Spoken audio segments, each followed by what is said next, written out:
if you could just maybe say like, just like sort of fill in the blank, like food is an important issue to me because, and then sort of go from there. Shenee, if you want to start off and, Yeah, for me, what drove me to food was the environment, the connection between food and the environment, and I think the overall well-being of individuals. That food is a necessary essential that we all need to survive, and it's just kind of one of those essential items that, for me, goes in tandem with being alive, with life and the environment, and then food and nourishment. Yeah, likewise for me. I've always been very interested in the intersectionality of the issue of food. And like you were saying, Shenee, the fact that it impacts our human health, it impacts the environment, it impacts cultural traditions, kind of all of these different aspects, and the fact that both urban places and rural places have food deserts, and that's often overlooked. It's often talked about in the urban context. And so for me, living in a very rural place and discovering that it is a food desert here, and kind of the irony of that, I live on a farm and that all around me are farms, but they're not farms that grow food that people can eat directly. They're farms that are growing GMO corn and soy for animal feed or for biofuel or for processed foods, for example. So this is actually considered a USDA low income, low access rural food desert. And most of my neighbors have to drive 40 minutes to get to Walmart to get their groceries. And so that's part of the work that we're doing on our farm. We have a veggie box delivery program, and we deliver vegetables every week for 24 weeks to families in this area. And so actually, just before I forget, one quick follow-up before I get to Shenee on this one. How do you describe food deserts? What is a food desert?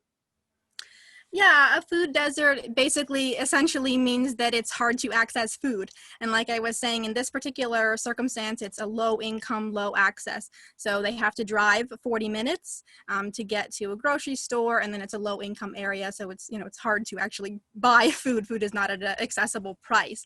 So there's different definitions, sub-definitions of food deserts, whether it's low access or low income or other. And for the urban definition, it's very different, right? It might be whether it's a 10-minute walk or whatever it is. In this case, it's a 40-minute drive.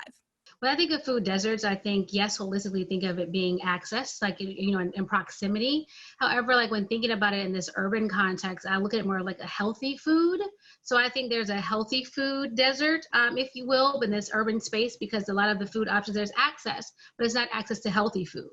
And so in my mind, that's still, in some ways parallels to being a desert, because, it's still not accessible for what your body truly needs, and it is processed food. I know that food, we haven't talked about food security yet, but I look at also food security being kind of part of that equation too, especially for youth in the city of Memphis.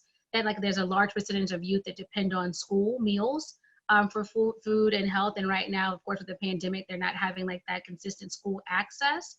And so that in a way creates a whole nother desert, but it definitely has a direct impact and correlation to health and well-being.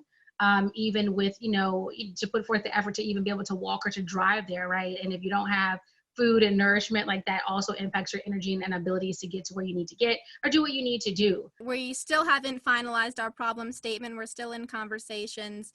We've talked a lot about food waste as an issue that I think touches on a lot of these other intersectional issues that we're talking about in terms of, food waste is an economic problem and an inequality problem, because who is getting food and where is it being wasted and why is it not getting to those people? And the fact that we actually do have enough calories per person per day in the world for everyone, it's just not equally proportioned, and so much of it goes to waste. So I think another piece of that equation too that we were talking about food waste was, yes, being for-profit versus, for-profit organizations and kind of the role that they're playing with food waste. And going to Greta's point about, is it proportionally divided and who's coming out winning and who's coming out losing, right? At the end of the day, we feel like the communities and the people are coming out losing. But also looking at the relationship between urban and rural communities, are the urban farmers and urban communities, the rural farmers and rural communities, are they, able to produce food in order that's going to make it to these urban environments, make it to suburban environments? Are we talking? Are there a partnership? Is there collaboration? I love it, Greta, that your organization has these veggie boxes and it's, reaching your immediate rural community, but how much of that reaches an urban community, right? And how can we maybe broaden this bridge to be able to bring those two together? So I think that's another piece that comes out of when we look at food waste too. I think this relationship between waste and well as relationship between these two communities of how they could be helping and serving one another. But those of us who are doing vegetables, Unfortunately, a lot of farms do ship their vegetables off to New York City. We're about 3.5 hours from New York City. And that's, you know, a wealthy market. They can bring it to Union Square Market and get a much higher price for it. So that's another issue to kind of bring into this conversation, is that even a lot of the vegetables that are being grown in this rural, low income, low access food desert area are being shipped off to urban areas, but, you know, wealthy urban markets. And that's another issue that we've been trying to address by having our Veggie Box program, where we actually just stay within a 15-minute radius and deliver the vegetables, you know, local food to local people. The relationship, like, of whose responsibility is food insecurity, or the problem, the challenge with food, that this relationship, or the onus or responsibility has been put on the individual, right? And it's a collective problem. So I think just kind of like this kind of like, hey, like, it's your situation, it's where you live, it's your circumstances, it's everything about you, and that this relationship or the responsibility is not a collective collaborative responsibility, right? And my belief is if one is hungry, like, we're all hungry. So we all need to eat, and we all need to be able to be nourished and to survive and to live at our fullest capacity. So for me, that's the problem, that the responsibility is just not a sole responsibility. And that it's healthy food options on a consistent basis, that we're not having to guess when that next meal will be. That I think for food security for me also is defined as kind of like what is natural to your community. Like what, in terms when we talked about, I think before a little bit Greta mentioned about your heritage and culture, that's very connected to food. So having the foods that are available to you that you've been accustomed to, that's been grown on your land, that's native to your community, native to you, of having that secured, that it is not tampered with, it's not being destroyed, that you have ownership is being protected, and that you have on a consistent basis, and what you're able to have and to have to eat is also sustainable, that it's going to be available to you. And I think that also that gets tied back to the environment too, right? That because of the changes that are going on with climate change, that just makes things unpredictable, like Greta stated before. So to me, it's the consistency, sustainability of having food that is for you, and that's for you, speaks to you as personally, physically, and also culturally. Why is food a topic that you think is important to talk about across both urban communities and rural communities? Why is this a good fit for this particular program? Greta, do you want to start off? So I think there is more commonality than other issues.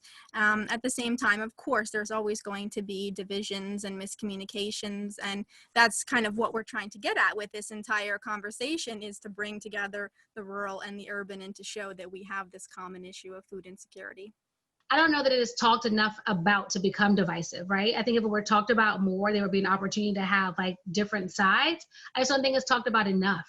And I think this program gives it a great starting point to have these conversations, to bring awareness to folks, to be able to take this conversation outside of urban rural action. But I think, I don't think it's talked about enough to become divisive.